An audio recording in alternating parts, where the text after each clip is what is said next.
கடவுளுடன் காலை வணக்கம்.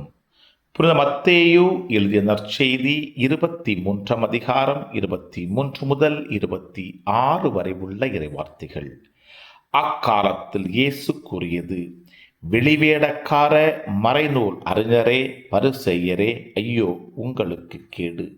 நீங்கள் புதினா, சோம்பு, சீரகம் ஆகியவற்றில் 10 1 பங்கை படைக்கிறீர்கள். ஆனால் திருச்சட்டத்தின் முக்கிய போதனைகளாகிய நீதி, இரக்கம், நம்பிக்கை ஆகியவற்றை கடைபிடிக்காமல் விட்டுவிடுகிறீர்கள்.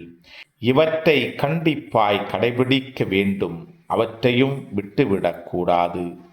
குருட்டு வழிகாட்டிகளே, நீங்கள் பருகும்போது கொசுவை வடிகட்டி அகற்றுகிறீர்கள், ஆனால் ஒட்டகத்தையோ விழுங்கி விடுகிறீர்கள். வெளிவேடக்கார மறைநூல் அறிஞரே, பரிசேயரே, ஐயோ உங்களுக்கு கேடு! ஏனெனில் நீங்கள் கிண்ணத்தையும் தட்டையும் வெளிப்புறத்தில் தூய்மையாக்குகிறீர்கள், ஆனால் அவற்றின் உட்புறத்தையோ கொள்ளை பொருட்களாலும் தன்னல விருப்புகளாலும் நிரப்புகிறீர்கள்.